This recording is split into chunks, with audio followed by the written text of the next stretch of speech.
Good afternoon, everybody. I'm joined here with my colleague from North Carolina and my neighbor from the South Carolina, Lindsey Graham.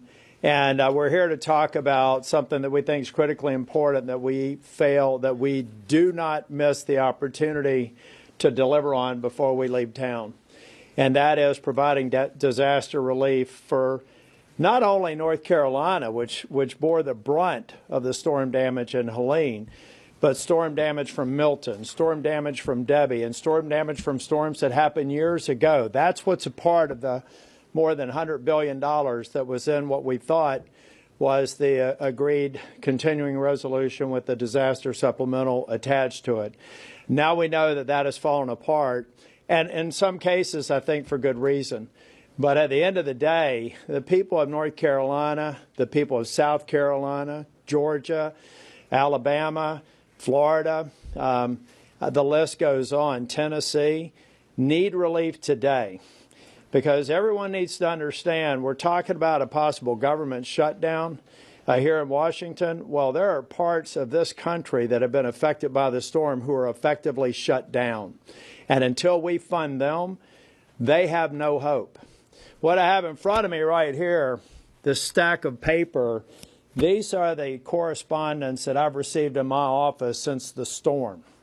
So I've tried to decide if I have to filibuster and do whatever I have to do to keep us from going home. If we reach agreement that doesn't include the disaster supplemental, you're going to hear these stories on the Senate floor for as long as my voice and my colleagues' voice can be heard. So I agree with President Trump that we could do better than the CR that was before us. And I also agree with President Trump because he reaffirmed to me yesterday that he believes that disaster relief is absolutely essential before we go home.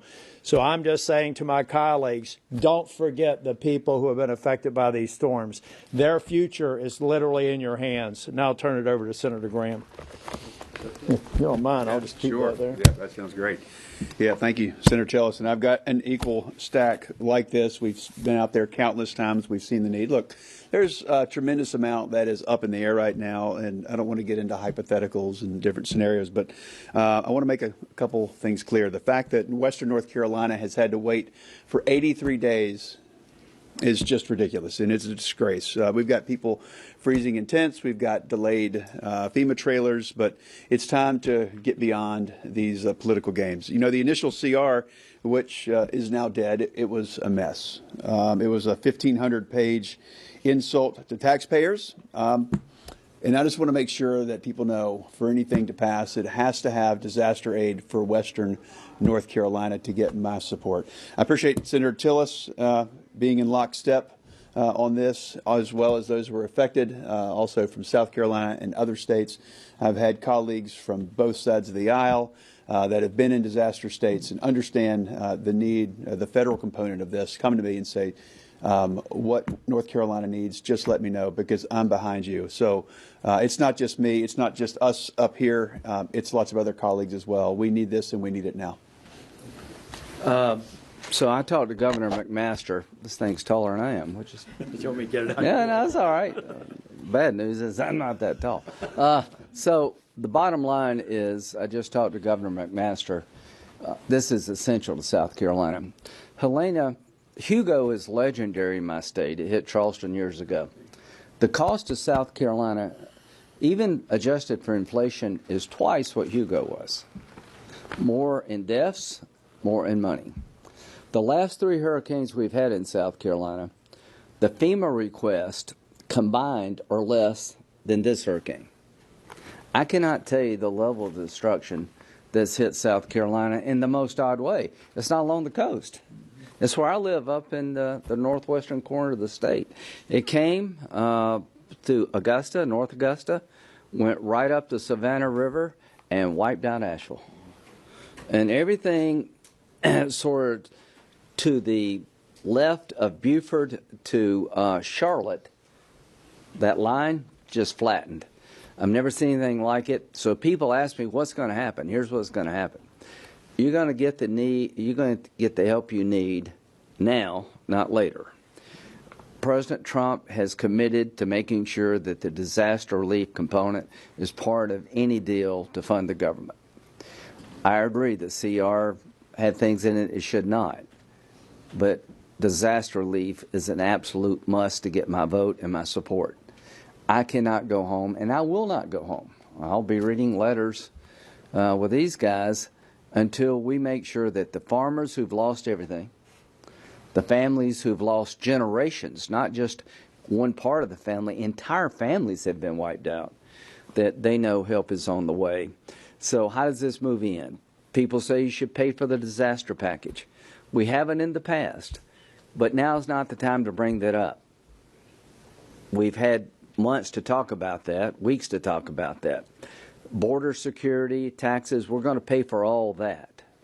But if this is not an emergency under federal law, what would be? If this doesn't qualify as an emergency, nothing will ever qualify for emergency. So to my Republican colleagues, we're going to pay for border security, we're going to pay for rebuilding our military, and we're going to try to offset the expense of cutting taxes, and I think they actually pay for themselves. But we're going to get this package out the door as soon as we can. People back home need it. It's just not about South Carolina, North Carolina. This disaster package includes 3 disasters that affects Virginia and Florida. So this is a must-do. We're urging the body to have, a clean CR, right, with this package, and let's go home and come back next year and hit the ground running. Senator, so you had a deal between the leaders that included disaster relief. That was on a glide path to becoming law. Was it the right decision by Trump to come in here and blow this up and demand the debt limit on top of it?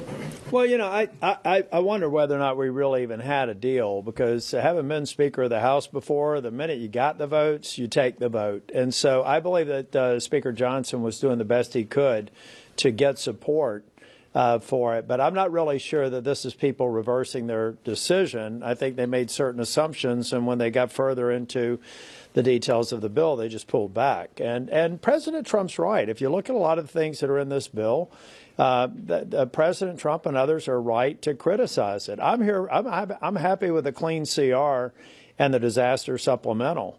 Some of the provisions in the bill would have been fine by me, but we're not there anymore. Now where we are is the need to stay here until we deliver on desperately needed support in North Carolina and parts south. What about raising the debt limit on top of that? Is that a good idea for him to demand that? Well, I think President Trump and I are in agreement that I don't even know why we continue to have the debt limit drama. The debt limit was implemented, as I recall, in 1917. It was we had $3 billion in debt then. We had about $60 billion in GDP. In 2024, the debt limit, our debt right now is $36 trillion. So in its 107-year history, it hasn't really done a very good job of bending the curve, and I think that that's what President Trump is saying. Whether or not the Democrats would accept it in this package, I doubt.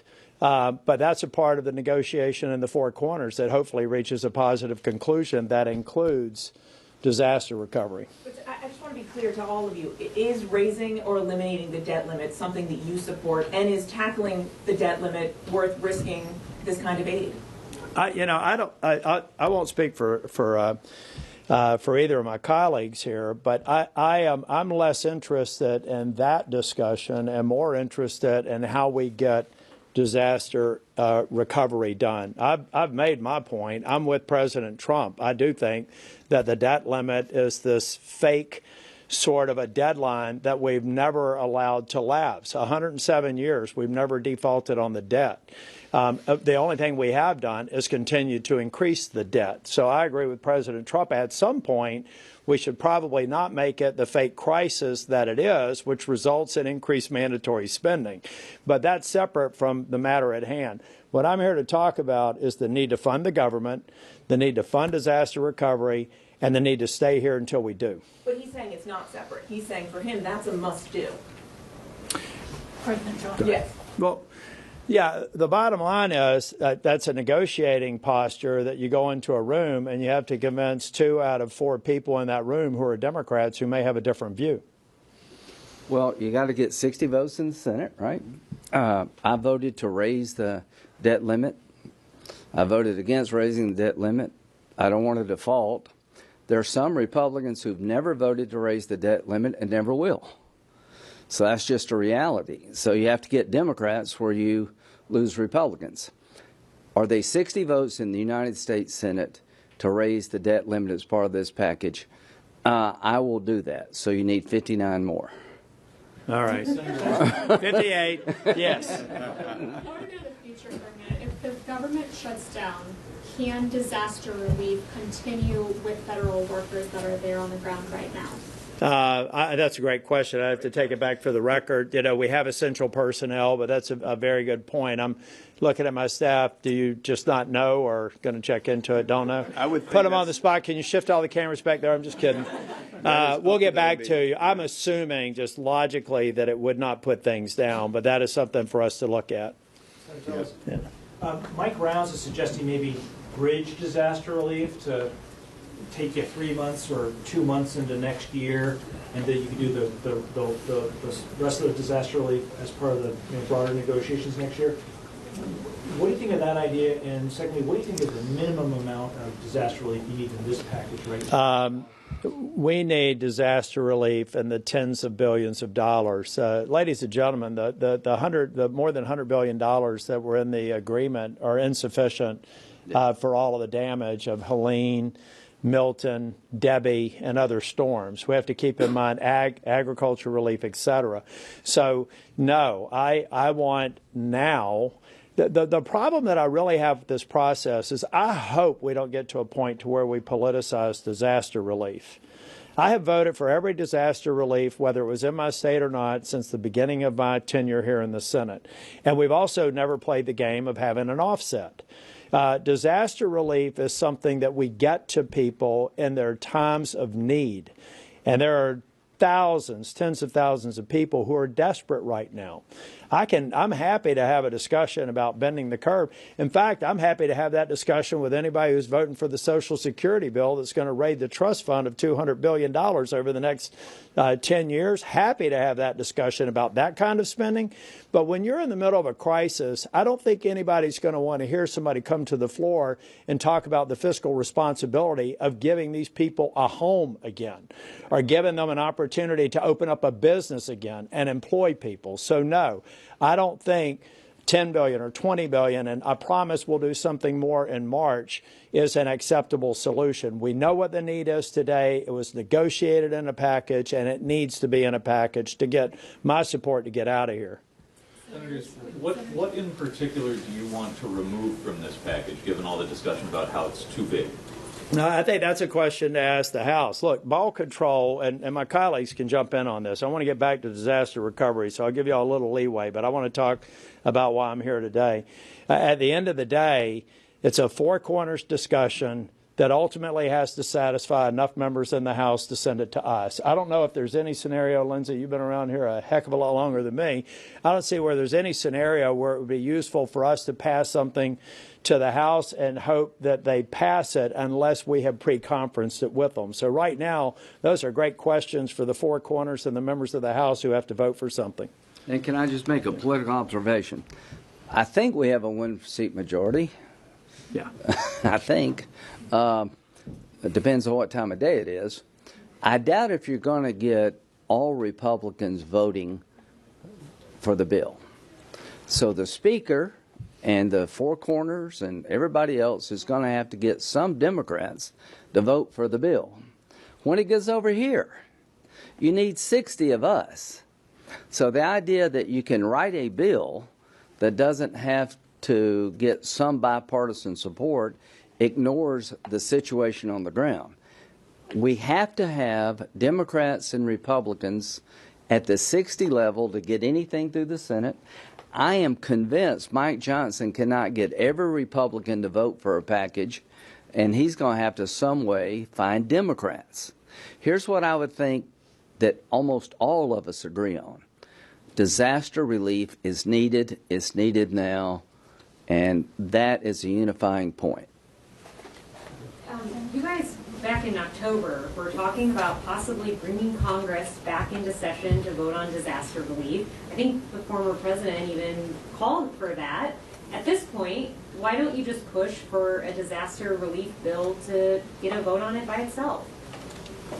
The goal is to get disaster relief in whatever form that comes, and in a significant way for North Carolina. We've seen tens of billions of dollars. The request from the state was north of $53 billion. And remember, the $100 billion in the prior bill, which is stalled, was for multiple states. So whatever form that comes in, I would be supportive of that, assuming it includes North Carolina. Two questions. One, I just want to make sure I'm understanding right. You all are saying you will filibuster a funding bill that does not have disaster relief in it. Is that, I heard that I'll speak it for myself, yeah. Okay, but you see you nodding. Yeah, I'll help him. Okay, all right, gotcha. Good. Good South Carolina speaking tradition. The other question is, in the end, there was a deal, at least as far as reporters are concerned, because all four corners did post this bill. Mm-hmm. Speaker Johnson held a background call with reporters about the deal. So can you talk to the American people about why it is that this fell apart? It was Republicans, President Trump, and Republicans in the House that led to this collapse. How do you explain that to Americans? You know, I'm not going to get into the heads of the folks that were trying to get votes on the House side, but I suspect it goes like several pieces of legislation I laid down when I was Speaker of the House in North Carolina. You make certain assumptions about people voting. You can't get to necessarily every member and make sure they've read every page and they're okay with everything. So I think that Speaker Johnson did what any speaker would do in that setting, is try to say it's directionally correct. I think I can win the votes, and with the president's help, I could do it. And in this case, we saw some expression of concern with the package, and so that I don't believe that Speaker Johnson had the cover to secure the votes. That's why we are where we are. I mean, it's not like it's lost on me or any of you all that we had other people criticize the deal that had been posted. That's how I think it happened. So I do believe that Speaker Johnson thought he was going to be able to secure support, and that didn't occur for any number of reasons. We'll take one more. Looking ahead to the coming months, one of the reasons this unraveled was because of a last-minute demand from the president-elect. There's a lot that you're all trying to accomplish in the next year, whether it's disaster relief or something else. What's your advice to him and his team when it comes to engaging in the practice of legislative negotiations effectively and not ineffectively? I'm going to defer to an incoming chair and the senior member of the Carolinas delegation. Well, I think it probably collapsed of its own weight. You know, put yourself in Mike Johnson's shoes. That's a hard job on a good day. Yeah. You're trying to put a package together, keep the government running. You got different interests with worthy causes, by the way. So the knock on the bill is it got too big, it got pork-laden. I've never heard anybody suggest that the disaster component was pork-laden. Right. I've heard people say it should be paid for, but we've never done that before. This is truly an emergency. So those elements of the bill that were considered pork will probably fall by the wayside. But here's what I will tell people who want to figure out what's going to happen. If you can do this without a Democratic vote, that would be a miracle. You can't. So this is the world in which the Founding Fathers gave us. They gave us a world of checks and balances. They gave us a House that's up for every 2 years and Senate's up for every 6 years. The Senate traditionally has empowered the minority voices in the Senate for big decisions. That's changed some, but we need 60 votes to get it done in the Senate. Mike Johnson's going to have to pick up a handful at least of Democrats, because there are some Republicans who will never vote for anything. That's what I would suggest to people. President Trump was upset by the size and scope of the package. He was president for 4 years. He actually negotiated pretty damn well, I thought, with Democrats to get positive outcomes. He'll be here in January the 20th. But between now and January the 20th, the people of South Carolina and North Carolina are living miserable lives, and they need some help. We're not leaving town until they get the help. Yeah, well, and because this gentleman was one of the first people here, I'll let you ask the last question. I know my staff were about to cut you off, but It may be disorienting for the folks in Asheville, who's right on the precipice of finally getting that money, those small business loans, Yeah. the money. And Donald Trump kind of blew it up. And they hear you say Donald Trump was right. yeah. Help orient them as to how that's selling. Well, one thing that I'd really like to see here, we're talking about the 47th president of the United States, but where is the 46th president right now? What is he saying about this? To what extent is he getting Democrat members of Congress to stop thinking they have us where they need us and coming to the table and solving this? So if we want to have that discussion about President Trump, the future president, let's have that discussion about President Biden, the current president, and I have not heard him weigh in 1 ounce over the last month. Thank you all.